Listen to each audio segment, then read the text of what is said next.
Selamat datang kembali. Hari ini kita akan coba bedah sesuatu yang menarik banget nih, soal kepemimpinan di Kalimantan Tengah. Ternyata ceritanya itu punya dua sisi loh, dan jauh lebih dalam dari yang kelihatannya di permukaan. Oke, pertanyaan pertama, simpel aja kelihatannya. Siapa sih pemimpin Kalimantan Tengah? Gampang kan? Tunggu dulu. Jawabannya itu ternyata bisa beda banget tergantung kita nanyanya ke siapa. Ke pemerintah atau ke masyarakat adat. Oke, kita mulai dari sisi pertama dulu ya, sisi pemerintahan. Nah, kalau dari sini ceritanya itu lurus-lurus aja, gampang banget digambarinnya, kayak sebuah garis waktu gitu, dari satu gubernur ke gubernur berikutnya. Lihat deh, ini dia timeline-nya. Mulai dari Cilik Riwut, sosok yang luar biasa, gubernur pertama dan juga pahlawan nasional di tahun 1958, sampai ke gubernur sekarang Sugianto Sabran. Kelihatan kan polanya? Jelas banget, satu provinsi, satu pemimpin di satu waktu. Lurus, berurutan, gampang dipahami. Ngomongin Cilik Riwut, beliau ini bukan cuma gubernur pertama loh, jauh lebih dari itu. Sebagai pahlawan nasional, perjuangan beliau itu yang memastikan suara dan budaya masyarakat Dayak nggak cuma didengar di Kalimantan, tapi juga jadi bagian penting dari Indonesia. Warisannya, wah, dalam banget. Dan para penerusnya pun melanjutkan pembangunan itu. Jadi kalau kita lihat struktur pemerintahannya, dari gubernur sampai ke level bawah, semuanya rapi, jelas, teratur. Nah, ini kan baru separuh cerita. Sekarang, coba kita geser sedikit perspektif kita. Dari gedung pemerintahan, kita jalan ke rumah adat. Disitulah ceritanya jadi beda banget. Oke, siap? Sekarang kita masuk ke wajah kepemimpinan yang kedua, kepemimpinan adat. Dan di sini, lupakan deh soal garis lurus tadi. Ini jauh lebih kompleks. Nah, disinilah kejutannya.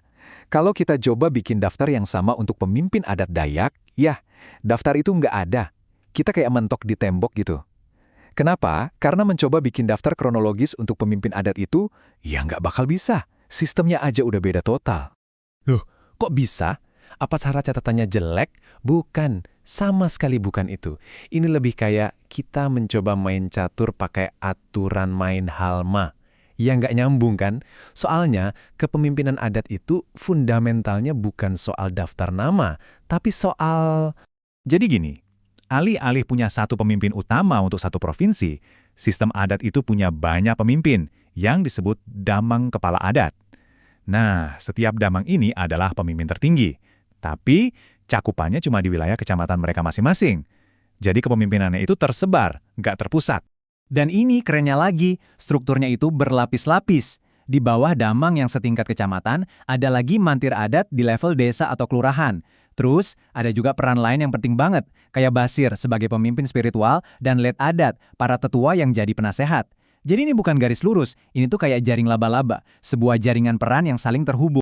Nah, ini penting banget buat dibedain. Coba lihat, damang itu perannya lebih ke administratif, urusannya penegakan hukum adat. Sementara Basir ini beda lagi. Beliau adalah pemimpin spiritual untuk kepercayaan asli Dayak, keharingan, fokusnya pada ritual, bukan administrasi. Perannya beda, tapi dua-duanya sama-sama vital untuk kehidupan masyarakat. Materi sumber yang kita pakai juga menekankan ini loh.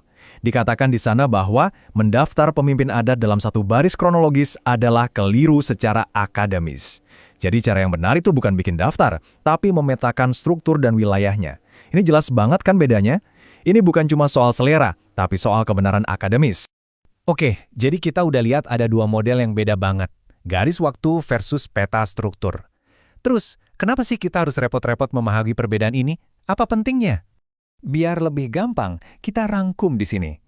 Kepemimpinan pemerintah itu sifatnya tunggal, kronologis. Dokumentasinya ya daftar nama. Gampang. Sementara kepemimpinan adat Dayak itu sifatnya struktural dan teritorial.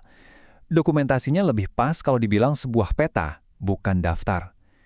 Jadi, yang satu adalah timeline, yang satunya lagi adalah peta. Dua cara pandang kekuasaan yang benar-benar berbeda. Jadi, memahami bedanya ini tuh bukan cuma soal biar pinter atau akurat secara akademis saja. Bukan. Ini lebih dalam dari itu. Ini soal respek. Soal menghargai bahwa ada cara lain untuk mengatur masyarakat. Cara lain untuk memimpin yang sama-sama valid dan punya nilai yang luar biasa. Nah, ini yang akhirnya membawa kita ke satu pertanyaan besar buat ke depannya. Kita punya dua sistem yang hebat ini. Efisiensi pemerintahan modern dan kearifan struktur adat yang dekat dengan masyarakat. Gimana caranya kedua hal ini bisa jalan bareng, bersinergi untuk masa depan yang lebih baik. Memahami perbedaan mereka itu baru langkah awalnya. Pertanyaan selanjutnya, dan ini mungkin yang paling penting, gimana cara kita membangun jembatan yang kokoh di antara keduanya?